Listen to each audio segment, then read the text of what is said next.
ದೇಶದಲ್ಲೇ ಅತ್ಯಂತ ಕನಿಷ್ಠ ಸಂಬಳ ಸವಲತ್ತು. ಇದು ಕರ್ನಾಟಕ ರಾಜ್ಯ ಸರ್ಕಾರಿ ನೌಕರರ ಪಾಡು. ಬಕೆಟ್ ಹಿಡಿಯದ ನಾಯಕತ್ವದಿಂದ ಮಾತ್ರ ಪರಿಹಾರ ಸಾಧ್ಯ. ಇದು ಹಿರಿಯ ಅಧಿಕಾರಿಗಳು ಮತ್ತು ನೌಕರರ ಹೃದಯಾಳದ ಭಾವನೆ. ಈ ವಿಷಯದ ಬಗ್ಗೆ ಒಂದಿಷ್ಟು ಚರ್ಚೆ ಅನಿಸಿಕೆಗಳು ಇಲ್ಲಿವೆ. ಇದು ಯಾರನ್ನೂ ವೈಯಕ್ತಿಕವಾಗಿ ಉದ್ದೇಶಿಸಿಲ್ಲ, ಯಾವ ಭಾವನೆಗೂ ಧಕ್ಕೆ ಮಾಡುವ ಉದ್ದೇಶ ಈ ಚರ್ಚೆಯದ್ದಲ್ಲ. ನಮಸ್ಕಾರ. ಇದು ಕೋರ್ಟ್ ಬೀಟ್ ನ್ಯೂಸ್. ಕರ್ನಾಟಕ ರಾಜ್ಯ ಸರ್ಕಾರಿ ನೌಕರರು ದೇಶದಲ್ಲೇ ಅತ್ಯಂತ ಕನಿಷ್ಠ ಸಂಬಳ ಮತ್ತು ಸವಲತ್ತುಗಳನ್ನು ಪಡೆಯುವ ನೌಕರರು. ನೆರೆಯ ಕೇರಳ ರಾಜ್ಯದ ಸರ್ಕಾರಿ ನೌಕರರ ಸಂಘಟನೆಗಳು 11ನೇ ವೇತನ ಆಯೋಗದ ನಂತರ ಈಗ 12ನೇ ವೇತನ ಆಯೋಗ ರಚನೆಗೆ ಆಗ್ರಹಿಸುತ್ತಿದ್ದು, ತಮ್ಮ ವೇತನ ಮತ್ತು ಭತ್ಯೆಗಳನ್ನು ಪರಿಷ್ಕರಿಸುವಂತೆ ಒತ್ತಡ ಹೇರುತ್ತಿವೆ.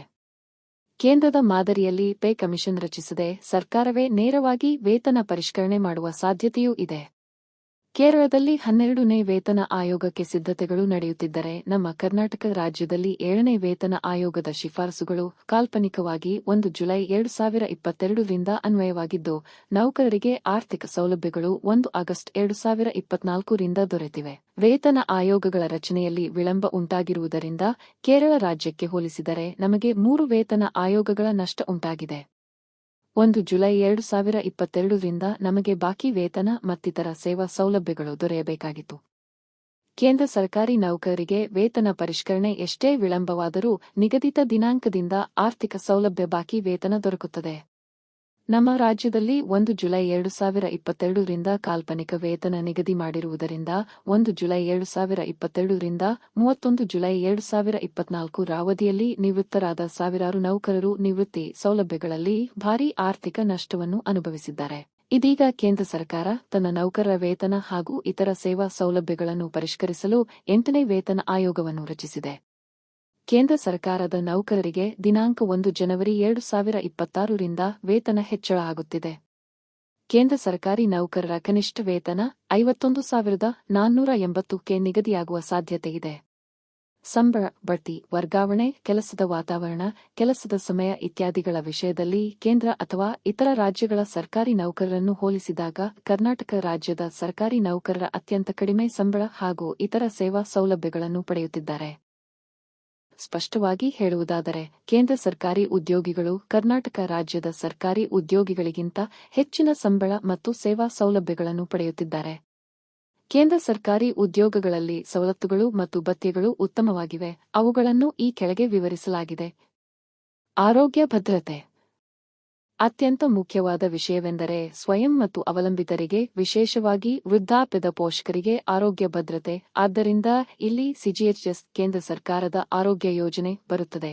ಇದು ಹೆಸರೇ ಸೂಚಿಸುವಂತೆ ಕೇಂದ್ರ ಸರ್ಕಾರಿ ಉದ್ಯೋಗಿಗಳಿಗೆ ಮಾತ್ರ. ಬ್ಯಾಂಕರ್ಗಳು, ಸ್ವಾಯತ್ತ ಸಂಸ್ಥೆಗಳು ಮತ್ತು ಫ್ಸೈ, ಖವಸ್, ಎಚ್ಎಎಲ್, ಬಿಎಚ್ಇಎಲ್, ಗೇಲ್, ಎನ್ಟಿಪಿಸಿ, ಭಾರತೀಯ ಜೀವ ವಿಮಾ ನಿಗಮ ಮುಂತಾದ ಸಾರ್ವಜನಿಕ ರಂಗದ ಕಂಪನಿಗಳು ಸಹ ಸಿಜಿಎಚ್ಎಸ್ ಸೌಲಭ್ಯವನ್ನು ಹೊಂದಿಲ್ಲ. ಮತ್ತು ಒಂದು ವಿಷಯವನ್ನು ಗಮನಿಸಬೇಕು, ಶ್ರೇಯಸ್ ನೀಡುವಷ್ಟು ರಕ್ಷಣೆಯನ್ನು ಯಾವುದೇ ವೈದ್ಯಕೀಯ ವಿಮೆ ನಿಮಗೆ ನೀಡುವುದಿಲ್ಲ.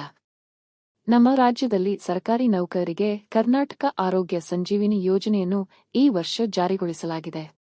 ಆದರೆ ಸದರಿ ಯೋಜನೆಯ ಸರ್ಕಾರಿ ನೌಕರರಿಗೆ ಪ್ರಯೋಜನಕಾರಿಯಾಗಿಲ್ಲ ಎಂಬುದು ಇದೀಗ ಪ್ರಾಯೋಗಿಕವಾಗಿ ಯೋಜನೆ ಅನುಷ್ಠಾನಕ್ಕೆ ಬಂದ ಬಳಿಕ ನೌಕರರಿಗೆ ಅನುಭವವಾಗಿದೆ.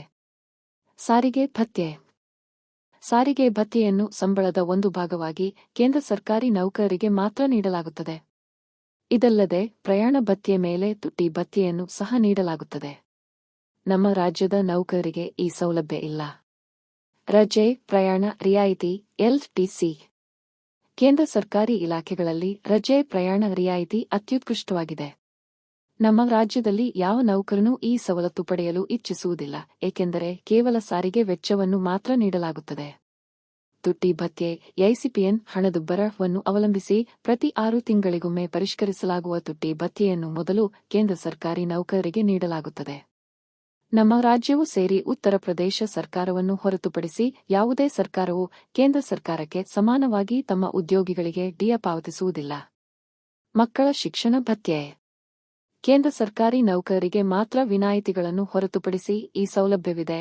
ನಮ್ಮ ರಾಜ್ಯದಲ್ಲಿ ಮಕ್ಕಳ ಶಿಕ್ಷಣ ಭತ್ಯೆ ದೊರಕುವುದಿಲ್ಲ. ವೃತ್ತಪತ್ರಿಕೆ ಮರುಪಾವತಿ ಶುಲ್ಕಗಳು. ಕೇಂದ್ರ ಸರ್ಕಾರಿ ಅಧಿಕಾರಿಗಳಿಗೆ ಮಾತ್ರ ವಿನಾಯಿತಿಗಳನ್ನು ಹೊರತುಪಡಿಸಿ ಈ ಸೌಲಭ್ಯ ಇದೆ. ದೂರವಾಣಿ ವೆಚ್ಚ ಮರುಪಾವತಿ. ಕೇಂದ್ರ ಸರ್ಕಾರಿ ನೌಕರರು ದೂರವಾಣಿ ಮೆಚ್ಚಿ ಮರುಪಾವತಿ ಸೌಲಭ್ಯವನ್ನು ಪಡೆಯುತ್ತಿದ್ದಾರೆ. ಸಕಾಲಿಕ ನೌಕರ ಸ್ನೇಹಿ ವರ್ಗಾವಣೆಗಳು.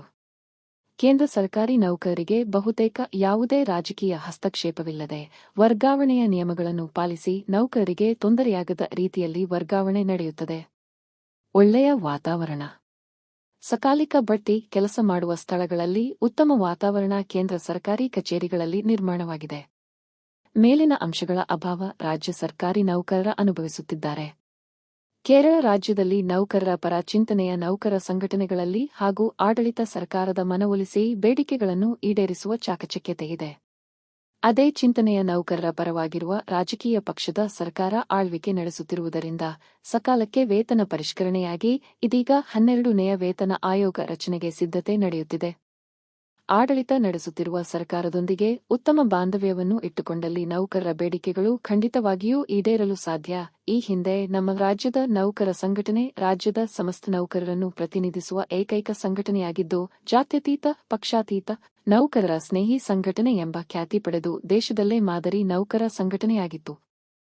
ಇದೀಗ ನೌಕರರ ನ್ಯಾಯಯುತ ಬೇಡಿಕೆಗಳು ಈಡೇರುತ್ತಿಲ್ಲ. ಇದಕ್ಕೆ ಉದಾಹರಣೆ ಎಂದರೆ ಹಳೆಯ ಪಿಂಚಣಿ ಪದ್ಧತಿಯನ್ನು ರಾಜ್ಯದ ನೌಕರರಿಗೆ ಇದುವರೆಗೂ ಅನುಷ್ಠಾನಗೊಳಿಸುವಲ್ಲಿ ನಮ್ಮ ರಾಜ್ಯದ ನೌಕರ ಸಂಘಟನೆ ವಿಫಲವಾಗಿರುವುದು. ಈ ವೈಫಲ್ಯ ರಾಜ್ಯದ ನೌಕರರಲ್ಲಿ ಹತಾಶೆ ಮೂಡಿಸಿದ್ದು ಸಂಘಟನೆಯ ಮೇಲಿನ ನಂಬಿಕೆ ಕುಸಿಯುತ್ತಿದೆ. ಸಂಘಟನೆಯಲ್ಲಿ ತೋರಿಕೆಗೆ ನೌಕರ ಪ್ರೇಮವಿದೆ. ಒಳಗೆ ಸ್ವಜನ ಮೋಹ. ಸತ್ಯದ ಮುಖವನ್ನು ಮರೆ ಮಾಚುತ್ತಿರುವ ಸುವರ್ಣ ಪಾತ್ರೆ. ಜಾತಿ, ಮತ, ಭಾಷೆ, ಸ್ವಾರ್ಥಗಳ ತೊತ್ತಳ ತುಳಿತ. ಇವುಗಳ ಕಾಲಡಿಯಲ್ಲಿ ಸಿಕ್ಕಿದ ನಮ್ಮ ರಾಜ್ಯದ ಬಡ ಸರ್ಕಾರಿ ನೌಕರ ನುಚ್ಚು ನುರಿ ಆಗದಿದ್ದರೆ ಅದು ನಿಜಕ್ಕೂ ಪವಾಡ.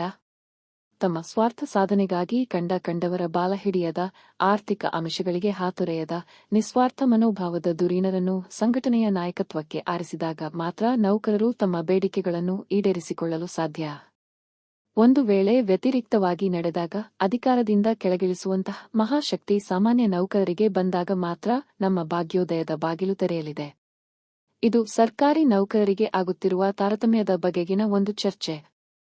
ಈ ಕುರಿತ ಮತ್ತಷ್ಟು ಮಾಹಿತಿಯನ್ನು ಪಡೆಯಲು ನಮ್ಮ ವೆಬ್ಸೈಟ್ಗೆ ಭೇಟಿ ನೀಡಬಹುದು. ಈ ಮಾಹಿತಿ ಉಪಯುಕ್ತವಾಗಿದ್ದರೆ ಒಂದು ಲೈಕ್ ಕೊಡಿ. ಪ್ರಶ್ನೆ, ಸಲಹೆ, ಸೂಚನೆ ಇದ್ದರೆ ಕಮೆಂಟ್ ಬಾಕ್ಸ್ನಲ್ಲಿ